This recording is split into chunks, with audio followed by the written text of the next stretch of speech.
যুক্তরাষ্ট্রের নাগরিকদের কাজের সুযোগ করে দিতে বিদেশি কর্মীদের ভিসা জটিলতায় ফেলেছে ট্রাম্প প্রশাসন। $1,500 H-1B ভিসার ফি অস্বাভাবিক মাত্রায় বাড়িয়ে করা হয়েছে $1,00,000। এই পদক্ষেপকে চ্যালেঞ্জ জানিয়ে প্রশাসনের বিরুদ্ধে মামলা করেছেন 20টি অঙ্গরাজ্যের অ্যাটর্নি জেনারেলরা।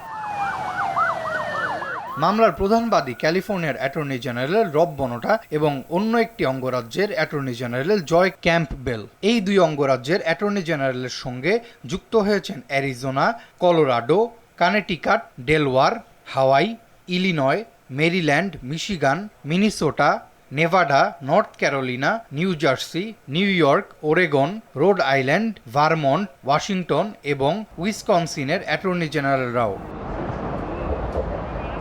মামলার অভিযোগপত্রে প্রধান বাদী রব বনোটা বলেন, প্রেসিডেন্ট ট্রাম্পের নেতৃত্বাধীন প্রশাসন H-1B ভিসার ফি $1,00,000 উন্নীত করেছে, যা অপ্রয়োজনীয়, অযৌক্তিক এবং অবৈধ। এই পদক্ষেপের জেরে ভিসার জন্য দক্ষ বিদেশি কর্মীরা চাপে পড়েছেন। অন্যদিকে যুক্তরাষ্ট্রের শ্রমবাজারেও ঘাটতি দেখা দিয়েছে।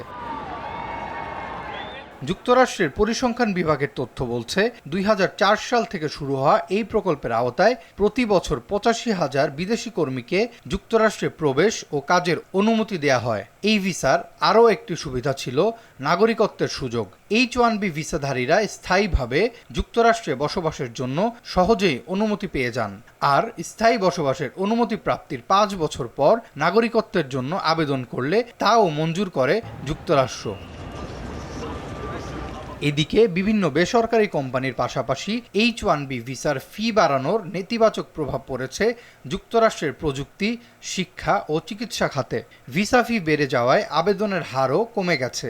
সাম্প্রতিক এক জরিপে জানা গেছে, যুক্তরাষ্ট্রের 74% স্কুলে special education, physical science, bilingual education এবং বিদেশি ভাষা শিক্ষা বিভাগে শিক্ষক সংকট শুরু হয়েছে। আরাফাত ইয়াসার, RTV।